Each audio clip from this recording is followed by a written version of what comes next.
everybody. It's your man, Legacy the Prince. I am CEO AALIYAH. It's your boy, DJ B4EY. Yes, sir. It's the Fresh Leftovers Radio Show, man, and we are back, man. We got a special guest in the building today. Author, singer.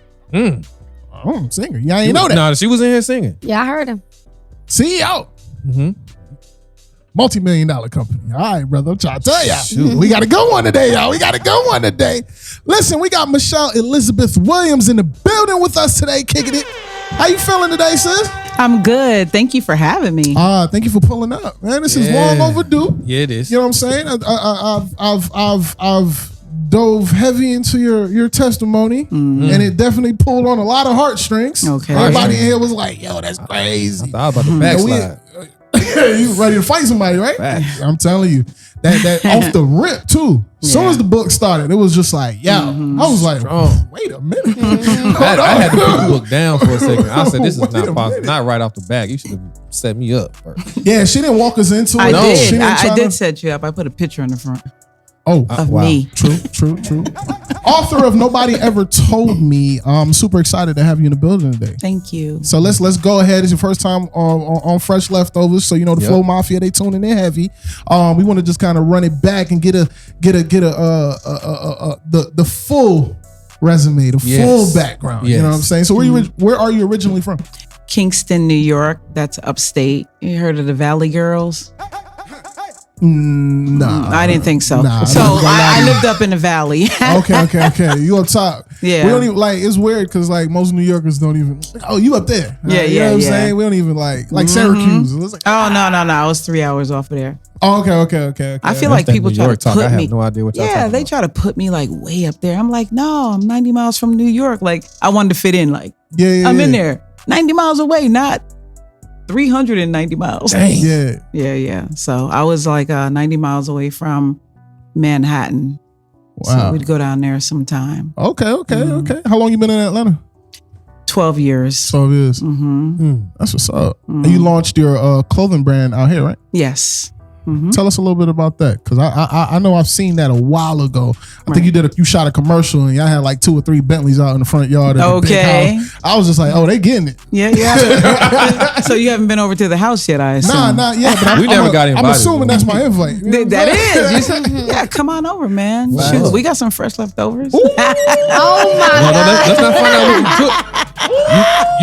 You cooking? Nah, that was a good one. Yes. You throw down? Man, shoot. Come on, man. Look at her husband. What you trying to say? He's solid, boy. That good. Yeah. What you mean? Yeah. Solid. Yes, sir. He's solid. I can't He get ain't that. good. Snowbeard, Oh my God. That's what's up. So listen, my fault. Go ahead. No. So yeah, we're gonna jump right into it, man. Nobody ever told me. Now, first of all, the title gripped me as soon as I read it. And then I flipped to the back, and the testimony just off the back of it was crazy. Then you flipped to the front page, and it was just like a punch to the chest right off the back. Right. So How do you tell us- think I felt? I don't know how you feel. Now I'm honestly, sheesh. Yeah, so let's dive in a little bit on the in the book. All right. So to answer your first question, Nava Sportswear is a clothing line. Nava for me means beautiful because I look for all the beautiful things in life. So that's why I named the company that. We have sportswear. We also have a bedding wear that's about to come off. That's about to launch in about 2 weeks. Oh, snap. And I'll send you some of the stuff on that, but that's going to be fire. So the pillows are going to minister to you as you lay your head on them. So they're going to be words that are going to be like affirmations. So when you lay your head, there's going to be a connection with your head hitting the pillow, your imagination hitting what you want, talking to God. God's going to come back and hit it. It's going to come back down through your pillow, and there it's going to manifest itself. So you have men? This is for men too? I mean, What's that about? Yeah.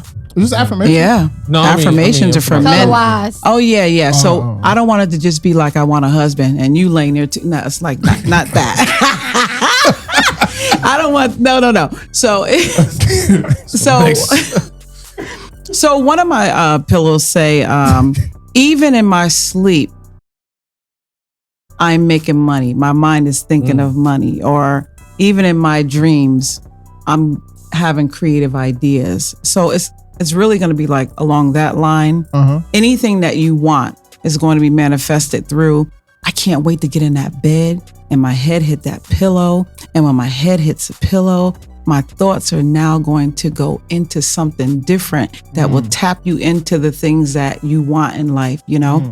And then when you tap into those things begin to happen because it's your thoughts that create these things. Yeah. So that's what my pillars are going to do. Start at the top of the journey, man, because the book, like I said, the book was crazy. Tell us where it all started for you. So where it all started is I was born. And I feel like I was born a threat to the enemy because obviously at an early age, I was being attacked very severely. So at 4 and 5 years old, I started being sexually molested. By the time I was 14, my last punch in the face was by my alcoholic father. By the time I was 15, I watched a murder. 16, I wanted to get away from everything that I knew of my parents. And I started dating this guy who secretly smoked crack cocaine. By the time I was 20, I had a nervous breakdown. After the nervous breakdown, I thought maybe, you know, things will get better. I get my life together. And by the time I was 21, I was being raped on my living room floor at knife point by someone that was secretly living in my attic for 2 months. What? Okay, so let's rewind. What? Let's rewind. Whoa. Okay. Right. This is heavy. So 4 and 5. Did you get a chance to talk to your parents about whatever was happening? Because I got a daughter, and I always tell my wife all the time, I want to create an atmosphere where my daughter, right, wrong, whatever the case might be, any of my kids, you should feel comfortable enough to come and tell me what's going on. You see what I'm saying? And then we talk about it, and then, you know what I'm saying? Move on from there, yeah. You know, whatever punishments has to happen, because I don't strike my daughter at all. But you know what I'm saying? Whatever disciplinary actions have to happen, whatever the case might be, can happen at that point. Did you have any type of security with your parents to actually have that type of conversation? No. So being 4 years old, you know, they always put these uncles in your life, right? Yeah. And that wasn't my uncle. It was just a guy that lived across the street. But because I didn't have that family there, they had this guy and this lady, and they were supposed to be our uncle and aunt. So what ended up happening was they would allow us to go over and be with them. And at 4 years old, I remember her asking me, did I have a t-shirt? And I said, no. And she was very old. So she was walking up the stairs, and I just remember her leaning over to get up the stairs. As she was going up the stairs, he was over with his tongue in my ear and his one hand on my little flat chest and his other hand between my legs at 4. But I didn't have security to be able to go tell my parents this. At 5 years old, there was a neighbor across the street, and he put me on a tree, and I saw this white stuff. And I said, what is that? And he said, it's milk. So when the milk that I think about is not the commercial, as they say, milk does a body good. The milk that I experienced when my mother marched me across the street to that young man's house, my mom said, tell her what he did. She was so angry. So me associating milk to anything, it was anger, shame, and all those sorts of things, because the mother dropped her head like, oh my God, he did it again. Whoa. It wasn't even like she was in shock. She dropped her head like, wow, not again, not another one. Wow. Did you have siblings? Yes, I did. Did any of them experience the same things as you with them? No. Are you the oldest? So I have 2 other sisters that my mother and father had outside, but my family, I was the oldest. My older brother had passed away, so I was the oldest. So your mom took you over there to his... Yeah, to his mom. But see, the thing was, she didn't console me or anything. She didn't hug me. She just, when we got back to the house, she hollered at me, why didn't you tell me? But one thing I took from that, because I always try to find the good in everything, she taught me to stand up for myself. She taught me to speak. She gave me a voice. Even though she didn't console me, she didn't hug me, she didn't do any of those things. I know it hurt her, I know it made her mad. But because she was going through what she was going through with my father in her own life, she didn't have that to give to me. But what I took from it was, anything that happens, I should be able to speak about it. Now that voice was dimmed at later on when I went to the nurse and I told that my mom had beat me. My mother had beat me with an extension cord. Damn. But when I got home, and I'm thinking like, okay, I told Nurse Johnson, I can't wait to get home because he gonna stop hitting me. Today's the last day. Well, I got home and my mother said, I didn't hit you with that extension cord. And I said, yeah, you did, Mom. And it was like all these welts all over my legs. And she was like, I did not. It must have been your father.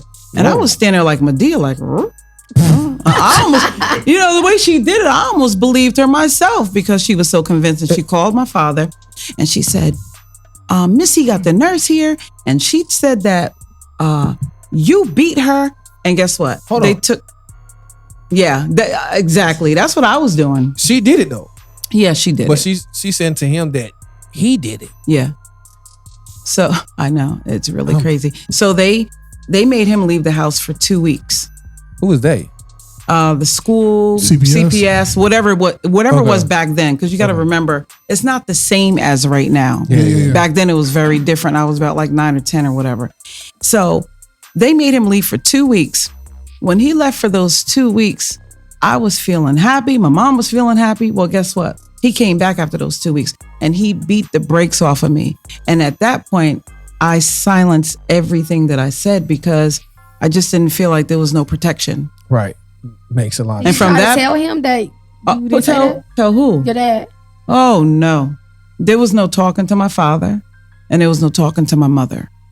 There was none of that. So there was no talk back.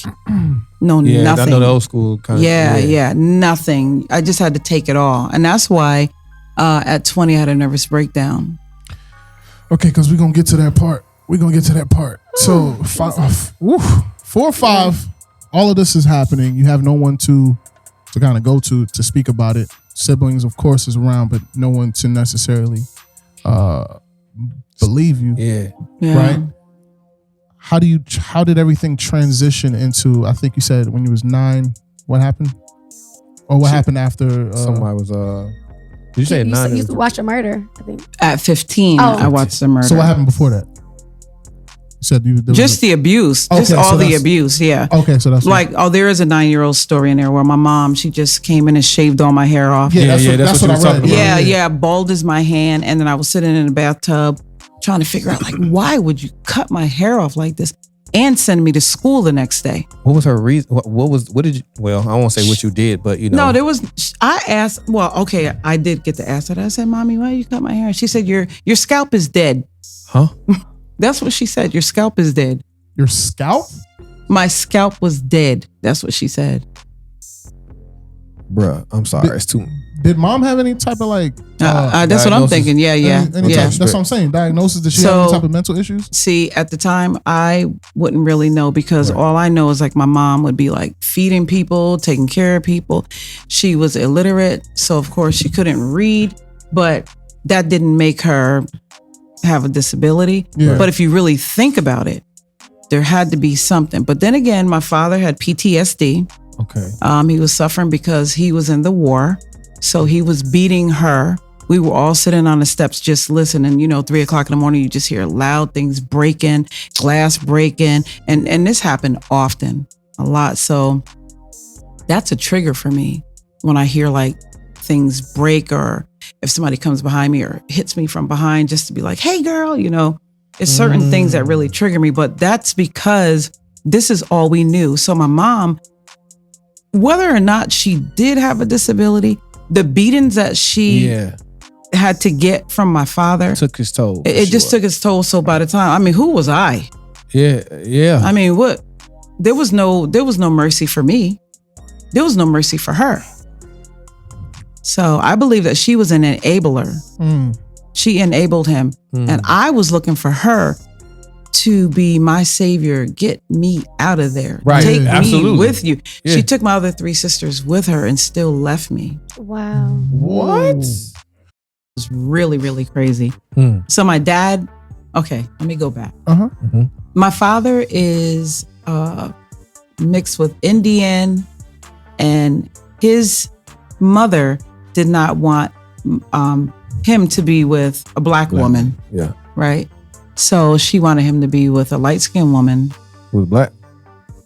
Yeah, lighter, just light, like them, because in their family it's like light skin and white. Oh shoot, okay. When I started finding my family, because my father's an only child. Oh. So she would not introduce us to any of the family. So we had no one. That's why in my life, it was hard to reach out to anyone because I never met my mother's mother and I live with my mother. I never met my mother's father except for once. And when I met him, the next time I talked to him, or next time we saw him, we were at his funeral. Oh, wow. Right. So that was grandpa. So grandma and grandpa didn't know on mom's side. And then on this side, grandma, she called us the little bees, called us little bastards. Oh. So if we came running down the street like, grandma, she's like, get out of here, you little, calling us those names. And my mother was the black bee, ITCH. Oh, sure. Right. So we never had that connection ever. So when I was being beat in the house, it was almost like being raised with, what do the people call Amish people? You know, like if you're in like this community and you're born into it, that's all you know. Right. So when I was being beat and I was being touched, because that wasn't the only two people that touched me when I was little. There was somebody else too.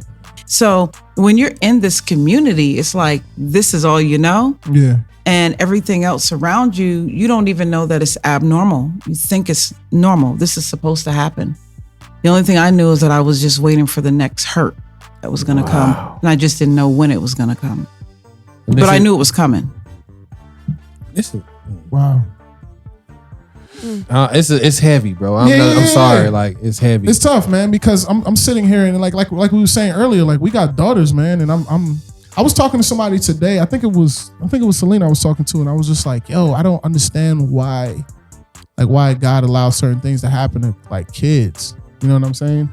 Like why? What is the why behind it? Because I know we always say everything works for the good, but it's just like, I feel like it did work for my good though. Are we gonna get to that? Yeah, because I mean, really definitely we see, I definitely want to hear that. I think that it goes. I think that it's like, it's a tough thing to say because like a lot of people who are atheists or don't believe in God, they always say like, well, why would God allow this? Why would God allow that? Yeah. And the answer is always the same. Everybody has freedom of choice, but when you're a child, you kind of fall into your mother's and father's freedom of choice. So if this is the family that they got you around, this is the culture they have you around, the people that they have you around, it's kind of like because you have no say so, you fall into their freedom of choice until you can make decisions for yourself. It's tough. And that's why you got to make a decision, like, especially for me, like I'm very particular in who gets to watch my children, period. Like the surroundings have to be straight because it's a lot of things that my son is not exposed to. And he's so freaking smart, bro, that he started asking questions that I'd never expected him to ask. LJ been here before, for sure. Bro, he asked me a question about a friend of mine because his dad got married to somebody else. He was asking me why he didn't, why aren't they together? Why did he marry some other woman and not his you know what I'm saying, his mom? Like I was like, bro, I don't, it's like, God, why I gotta answer questions like that? But it's weird, bro. It's weird, man. But we gotta do a better job of protecting our children, bro. That's facts. So fast forward to 15. Yeah. You said you witnessed a murder? Mm-hmm. Now the statute of limitations is up, so we can talk. Yeah. About Wait, so you still living in New York at this time? No, yeah, 15. Mm-hmm. Yeah. Yeah. So you when your mom took your siblings and you went with your dad, they stayed far. You never saw them again. So let me get back to that. My crazy house. So because grandma didn't want my dad with this one, right? Mm-hmm. My father would be going out the front door to go see his white girlfriend while my mom's boyfriend was creeping in the back door. It was like they were sneaking around each other to see other people, but they were still together. They knew each other knew. So sure my one sister ran out and says, "Mom, Dad, Mom got such and such coming in." He talked about, "I know." Oh wow. So yeah, they knew. I guess they did know. It was a lot of stuff going on in the house. It was even more than that, but yeah, it is what it is at the time. Wow. So you living in the same? Your mom's gone. So I was basically living in a whorehouse, right? Because that's what it was. No, for real, that's what it was. I witnessed a lot of stuff. There was a lot of betrayal going on. My mom would take in people and their children and feed them and clothe them. A woman with 6 children was evicted. She let them come in. My mom was a nurse. She'd be going to work. I'd be sitting on the couch watching TV, and then I see this lady walking by that's in our house, eating our food, sleeping in our beds, walking by holding my father's hand, going into the bedroom to have sex with him. But the part that really got me, that really, really, really hurt me and really bothered me was when my mom came in from work. There she was at the top of the stairs. Hey, Ruthie, how was work? After she just slept with my father. Should have tripped her up. But I was 12 at the time. Nobody would have known. Did your mom find out? Pretty sure. So eventually, my mom had these friends, a whole bunch of people around the house. And the one lady that was in the house, my mom and her were having an affair too. So there was like a whole bunch of weird stuff going on. But here's the funny thing. It's not really funny, but figure of speech. Yeah. One day my dad came in drunk and he made this statement and he said, you really felt good, giving me that blowjob because you ain't got no teeth. Oh my God. And my dad he was, one thing about my father is he was a comedian. Hold it Time out. Yo. He said this to your mother? To your mom? He said this to your mom? No. Listen. Okay, now listen. My mom, her friends, all of them were standing around the table. And it's one of her friends. Yeah, this is another one of her friends. This is actually one of the friends that was in the bathroom washing my mom and doing stuff. This is that. Yeah, dang. Yeah. So dad was doing her and she was doing mom.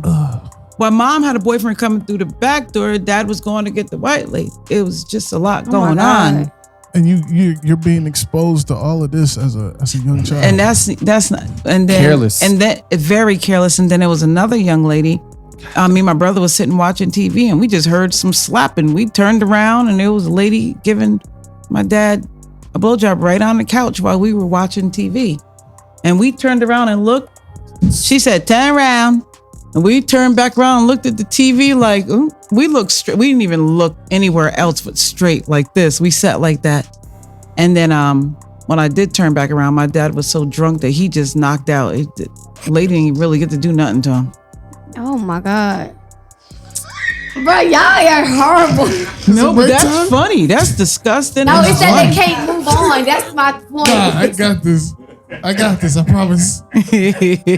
Okay, so fast forward. You just got all the veins popping out his head. Fast forward past the jobs. Okay, so 15. Yes. So I want to know where your mom and sisters went. Did you ever see them again? So my father was flirting with this other lady. My mom was taking care of this other child. He started flirting with this lady and she said, please tell your mom. Just tell your mom because I can't be at the house. She left. She said, please tell your mom. So I told my mom, I said, such and such says she can't be here. Something happened with dad or whatever. But my mom wanted an excuse to get out. So she ran and took the 3 girls, my 3 sisters, and she left me and my brother. Why she ain't take you though? That's why I had love-hate for her because she didn't take me. Did you ever ask? Or did you get it? No. Something I couldn't talk. It just wasn't like that. We didn't have that. But I went to the house. Okay, so she left us. She went with her boyfriend, lived in the house with him. Mm-hmm. So we end up going to the house. My father said, go knock on that window and go tell your mother I want her. And I'm like, gladly. I flew over there. Now he's drunk. He drove us over there, swerving all over the road. Dang. He gets over there. I knock on the window. I'm like, Mom. I was like, Daddy wants you to come out. She said, no. Now she's inside the house with the windows. Like she got the one window open. She said, no. And I said, Mommy, I don't care. I don't want to go back with him. He keeps hitting me. I was like, can I just stay with you? And she said, no. And I was like, please, Mom, please. And she said, no. And I was like, please, I don't want to go. Please, please, please. And she slammed the door. She didn't take me. She shut the door and walked away. She said, no. She shut that window and walked away and said, no. And she left me. And I moved out from that day, 14 years old. And I just went on my own. Oh my God. Where did you go? I went and, the lady that my dad was touching, that she had to leave. Yeah. I went and stayed where she was at. I stayed there for a while, and eventually, when my mom found her way back to the house, it was just very chaotic. But I came back a while later, and I signed myself into Job Corps, so I didn't have to live with them. And I was at 16. So, Jeez. It's so tough.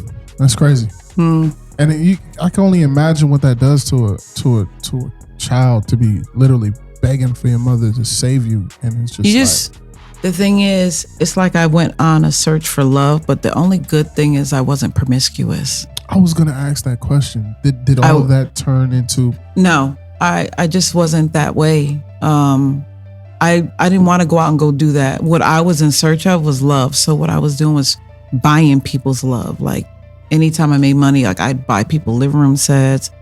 I'd give them my cars. Anything you needed, I would just give it to you, because in return, I just needed some type of validation that I was okay.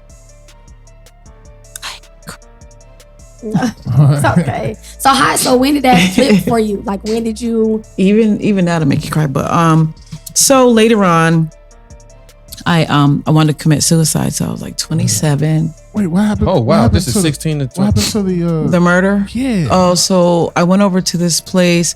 These guys were arguing or doing something with this guy, and they grabbed him by his head and they slammed his head on the ground, and his skull cracked. Oh. And then I had to keep hearing the sound of the crack over and over. And then he ran and he was crying, and he started slurring because his brain was expanding and bleeding, and he died. And 15, I saw that. But to fast Same forward, community.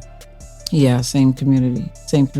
That's fair. But to fast forward, I was going to commit suicide at 27. But I want to skip But back. we want to go back. Yes. So it was 21. 21.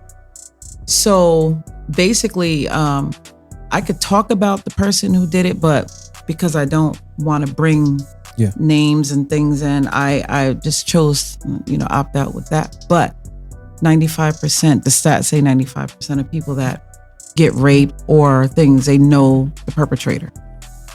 A lot of the times you know them. And I did know him. And I wasn't with him for 8 months.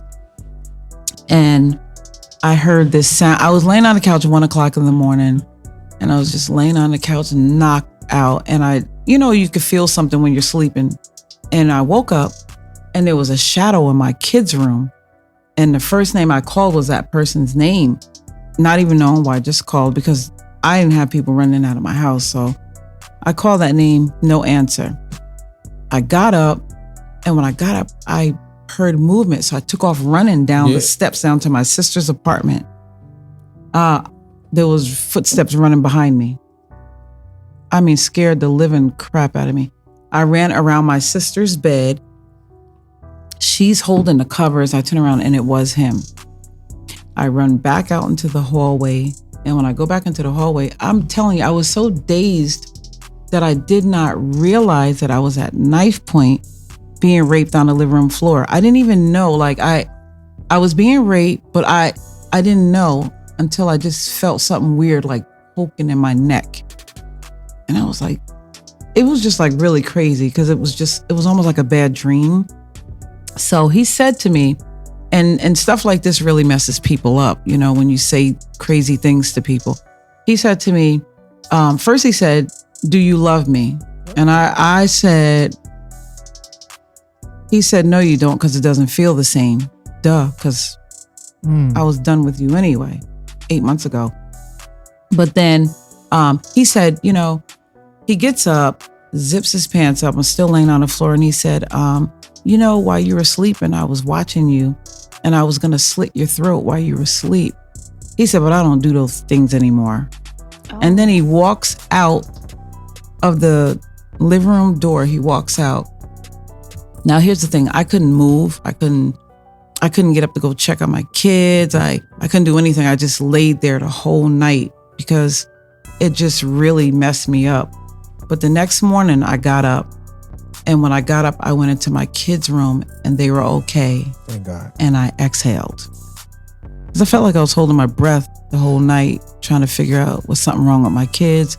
He just threatened that he was going to kill me. He was going to slit my throat while I was sleeping. But then I got mad and I was like, how did he get in here?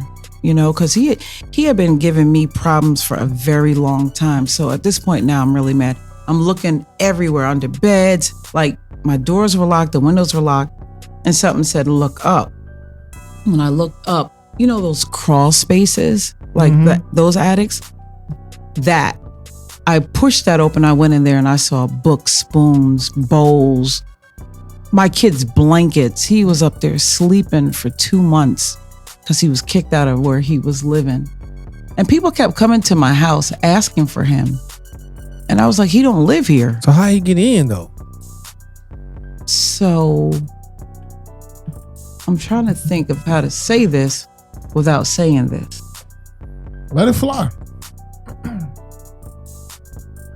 So, okay. So I let him in because he needed to visit the kids. Okay. He had a visitation. This is their father.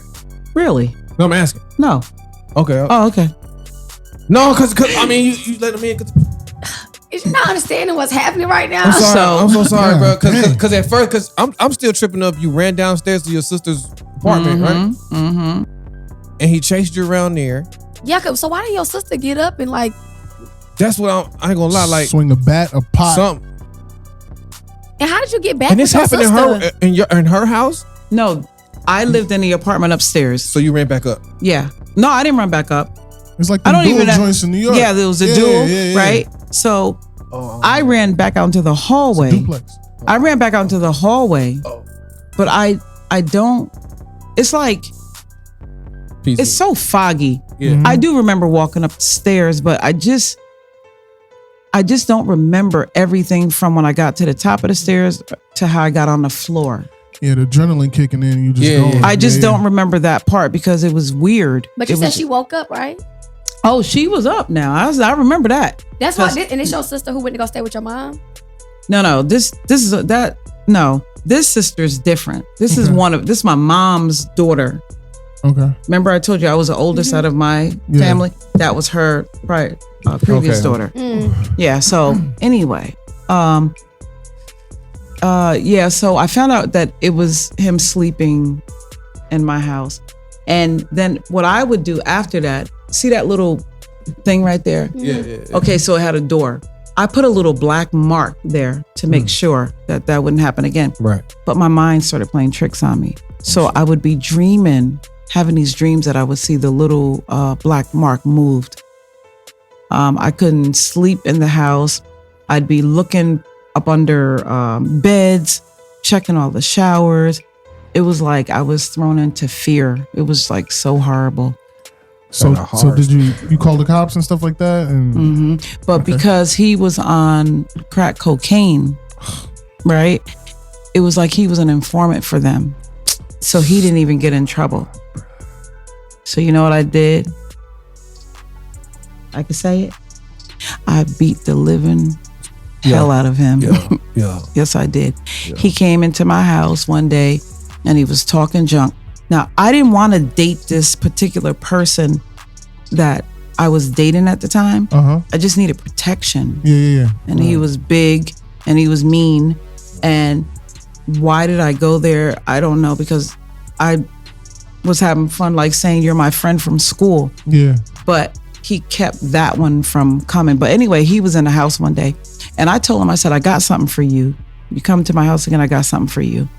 And he came, just popped up. And when he popped up, oh, that's what you got for me? He thought it was the guy. But I had a 44 up under my mattress. Oh my God. Yeah. That was it. I felt like I was done. Before I can get to the gun to shoot or kill him, he hit me. And that's when everything inside of me, I beat him. I just snapped. Yeah. And him and I got into a whole fight. And the guy that was sitting there that I know that would have protected me, he didn't even have to get up. You know what he said? God. He said, Michelle, I didn't know you could fight like that. I'm thinking like, where are you? Right. Because we're fighting from the front door out here in the hallway. This is what you here for.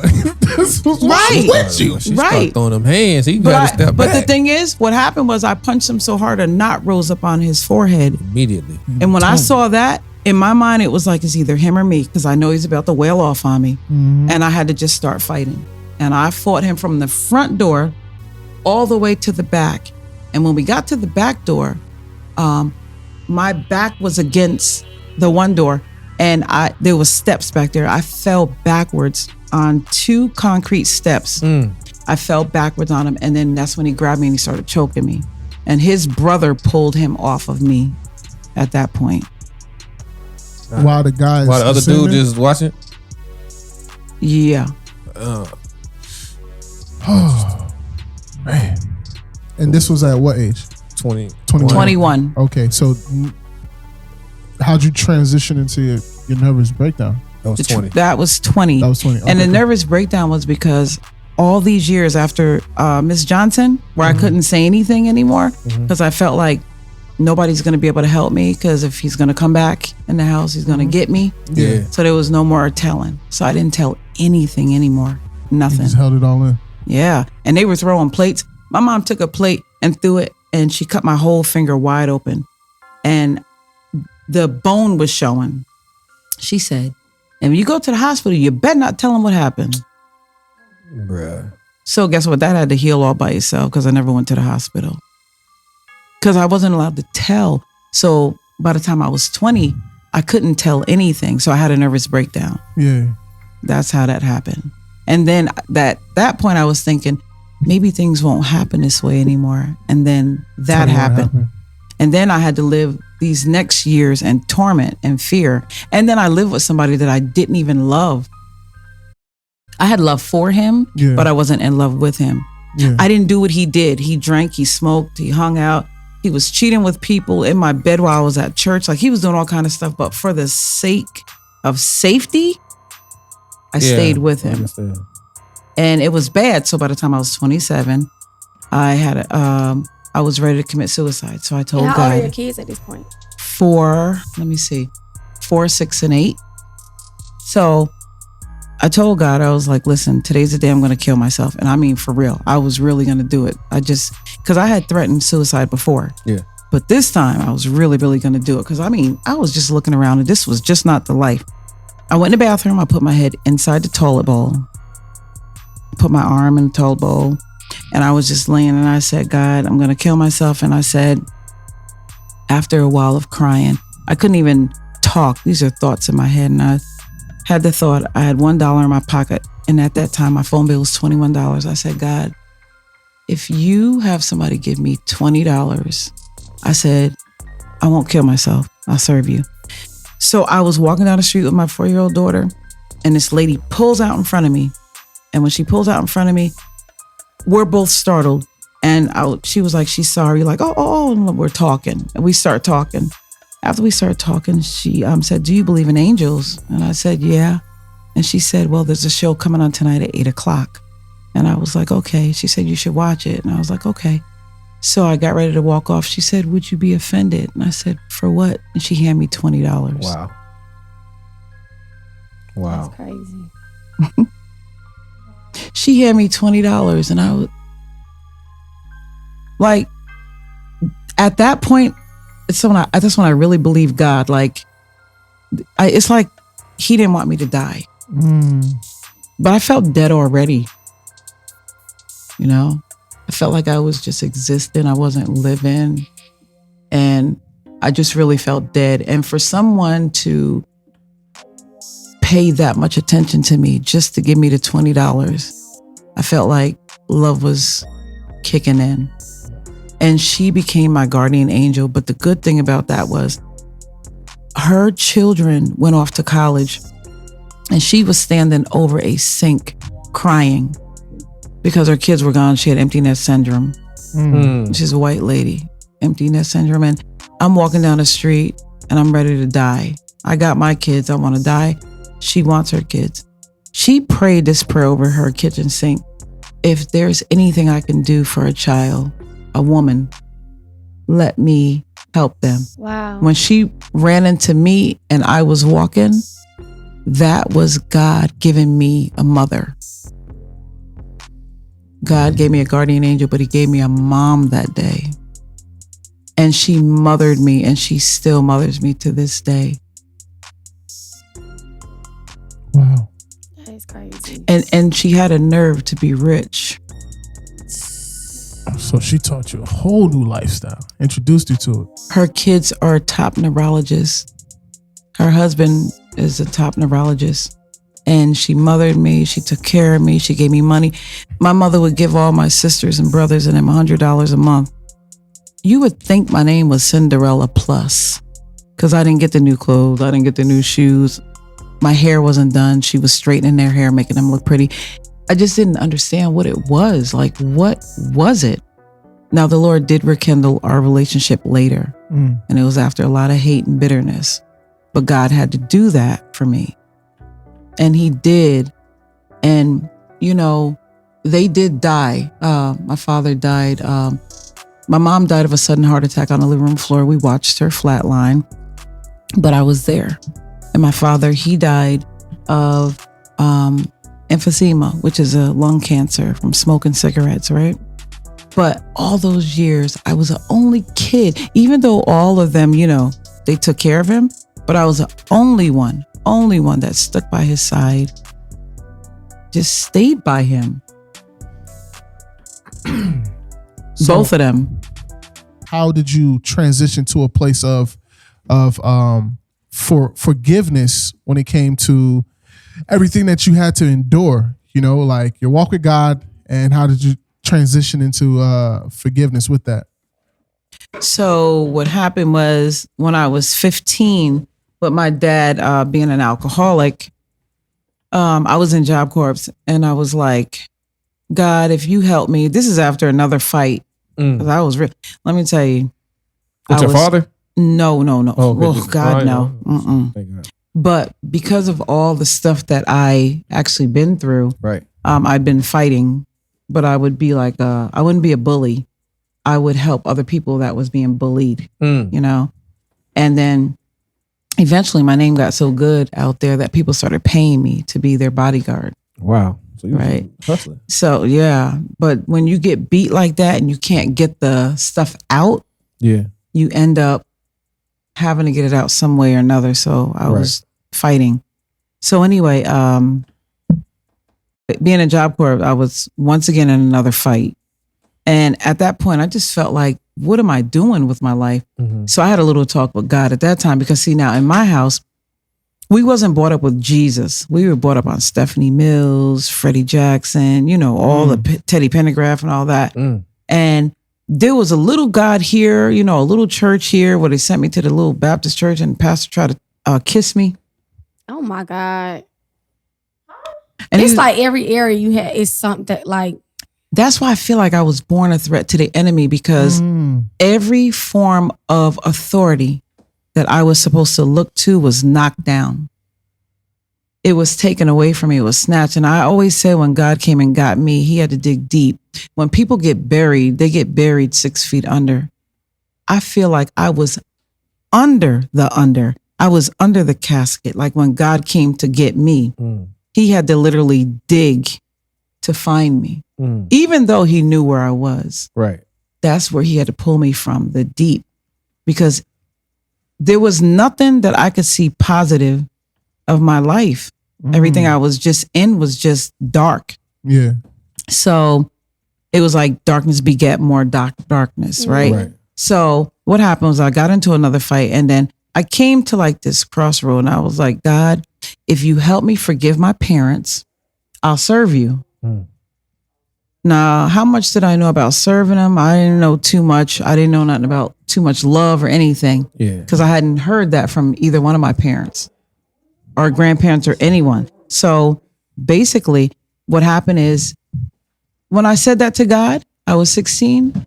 I came out and my father stopped drinking that year. Oh, wow. Praise the Lord. He's still on cocaine, right? No, he wasn't on cocaine. The kid's father was on cocaine. Okay. And my father was an alcoholic that had the PTSD. Got you. But he stopped drinking that year. And I was like, okay, I see this. But it still took time to fix that relationship. Absolutely. And my mother, I was mad at her because I just felt like someone asked me, why are you more mad at your mother than your father? And he's the one that was beating you. I felt like because she was an enabler, she allowed a lot of stuff to happen to me, right? And because she didn't protect me, I felt like it was her fault, even though he hurt me the worst, right? But then later on, becoming a parent myself, I realized that she wasn't an enabler. She didn't have the courage. She was afraid. Yeah. So she couldn't fight for me because she couldn't even fight for herself. Exactly. Yeah. And when she ran, basically the only thing she had was to take care of those 3 kids. Because taking me, what they had created in me was not a good thing because I was fighting, doing all kinds of stuff. That just wasn't right. I was out stealing, getting in trouble. So I had to look at myself too, where I was when she said, no, I'm not taking you. Because she had allowed all these situations to allow me to be created as a little monster because I was bad. I was getting into all kind of stuff. So I can get why she may want to take her 3 little innocent ones and start all over. But anyway, besides that, God saved my mother when I was in my early 20s. He saved her. Now, the relationship between my parents had it was being reconciled, right? Yeah. The other things that were happening to me had nothing to do with my parents. After 20 and 21, that was like a whole nother path that I had chosen. Yeah. And I had to begin to make better choices for myself. So when I got to 29 or so, I got rid of the guy that I was with. We totally left it alone. And then I took the next 6 years finding out who I was. I took out some me time. That's good. And when I took out me time, I realized that, wow, I like this girl. I couldn't accept compliments or anything. But then when I started loving who I was, I started making CDs. I started writing. I started acting some more. Yeah. And I got picked up here, there, and everywhere. People were just paying me to come and be an actress on this, to sing on that. I was like the Strawberries, Coconut, FYE for Usher. All that stuff started happening for me. And I was like, wow, all because instead of me giving money to people to validate me and buying them gifts, I started doing it for myself. I started buying myself clothes, shoes, fixing my... Yeah, right. Oh my God. And one day I said, God, one day I thought I was going to try to talk to this guy because I wanted a husband. Like I thought I was going to talk to this guy and he was cheating, doing all this crazy stuff. And I ran home one day. And when I ran home, I ran straight up the stairs and thank God the kids weren't there. And I'm going to make this quick. I got in front of the mirror and I was crying so bad, like another heartbreak. Like, I can't take this no more. I said, God, you got to take these emotions. Next thing you know, I'm on the floor. I get up from that floor. I strip all my clothes off. I said, God, when you made me, I was naked. I said, I'm coming back to you naked. And I laid on that floor naked, crying about 45 minutes. I went from there and got in the shower. And I said, God, every illegal spirit that has attached itself to me, I want you to wash it off. And I took them bubbles and I just bubbled myself off. And all the people that touched me, the beatings, everything that I endured, everything I needed to be rinsed off. I watched some bubbles go down the drain. I stepped out of that shower and I felt clean. I walked downstairs with that towel on. I stood in front of another mirror. I said, God, you made Eve for Adam. Now please make my husband for me. I put my hands up really high and I pulled him down into my loins, gave God 6 full months of my full attention. And at that point, God sent him into the church 6 months later. Jesus. Yes, sir. And when he sent him into the church for me, that's all the love I needed. Wow. You remember the first words he said? Girl, I didn't know. No. Or the slice of that. Yeah. I know that make him like you, girl. I believe it. He said, girl, I didn't know you could sing like that. I'll marry you today. Ooh. Crazy. And guess what? 19 years later, we're still together and we've been married 18 years. Hey! We've been married 18 years. Without argument, we don't argue. Wow. Who said that? Yeah. But you know the reason why? Because when I grew up, there was too much arguing. Yeah. There was too much fussing. There wasn't enough love. And I just kept saying to myself, and one more thing I told God was, I don't want to change. I want to still be able to buy things and do the nice things I do. I said, send me someone like myself. This dude shows up. He's buying me clothes, got my size down pack. You know, normally I'm buying all this stuff. He's buying me all kinds of stuff, coming, popping up, surprising me. And he still does that to this day. It's like a beautiful thing. It's so beautiful. So finally, I didn't need a man that had money because guys were always coming at me. I'll give you this, I'll give you that. That's not what I wanted. I didn't want to be wooed by sex. Because when the highs of the morphine of sex is gone, you're left with the reality of the person who you don't even like. Been there, done that. So I didn't want that. I wanted love. I wanted truth and honesty. Even if the truth and honesty was something that I didn't like or I didn't want to be attached to. I'd rather have the truth. And that's what really makes you free. Yeah. And because I had given everything back to God, God turned everything around for me and made things better for me and gave me the desires of my heart. He gave me above and beyond anything that I could even ask for or think when he gave me my husband. Man, that's amazing. So for anyone that's dealing with a similar story or going through the same type of testimony, right? What's some advice can you give to them as they're going through and it just seems like there's no way out? Yeah, I'd say get a therapist. Yeah. Honestly, I'd say get someone that you could really trust because that's the biggest thing. And a lot of times when you tell your friends, sometimes telling them is not the right move because a friend always has another friend that has another friend that may have another friend and then your stuff kind of gets out there. Because some people just need to tell their secret that they can't tell anyone. So get a therapist that has to keep your stuff locked in to where it doesn't go anywhere. Another thing I would say is start writing. Write everything that you feel, everything you've been through, all those things, because that's still another form of healing. And that's what happened to me. I started writing at 18 and I was like, wow, that's a really good poem. And it came from me, but because I didn't accept me, I didn't love me, I couldn't look at it as it came from me. I looked at it third person, almost like that person really wrote a good poem. And then I walk that way. But what I should have been doing is continually searching my own soul salvation out to find out who I was. But now that I know who I am, there is no more tricks that the devil can play on me. You know, what I'm talking about. Can't do that no more. So what can people find your book? Like, is it online? Yeah. Is it on Amazon? Things of that nature? So the book is on Amazon. It's on Barnes and Nobles. And we are getting ready to do the Audible for that. Yeah, we're going to do that. And then if you just search me on any Google engine, my name will just pop up with that book everywhere. You could find me also on MichelleElizabethWilliams.com. On my Instagram and Facebook are the same, Michelle E. Williams 98. That's amazing. Woo. All right. Listen, Flow Mafia, man, you know the vibes. Listen, thank you for pulling up on us today. Really? Thank you for having me. I was so excited to get here. You enjoyed yourself? Man, you know.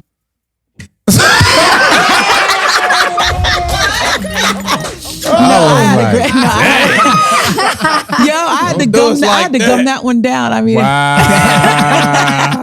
no, but I had a great time. I was so looking forward to this. I said I'll clear my calendar to come here. Yeah, I remember you said that. I love you guys. Really, I do. I'm glad you enjoyed yourself, man.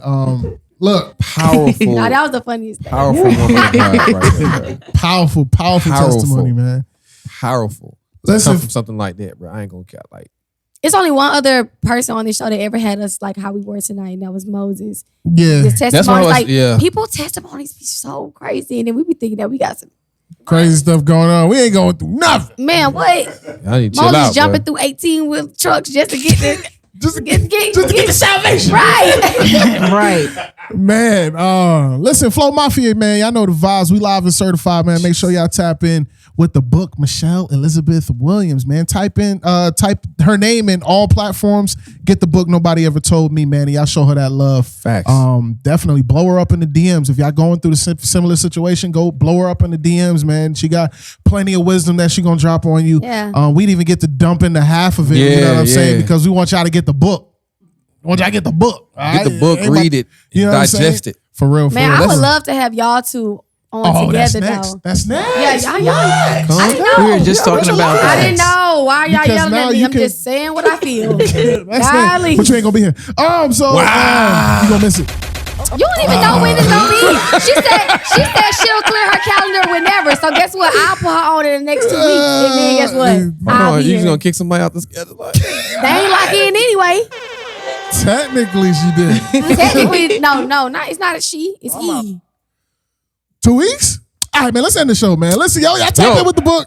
yo, I want to put a link for this book on the website. Bro. Yes, absolutely. That's a good point. Yeah.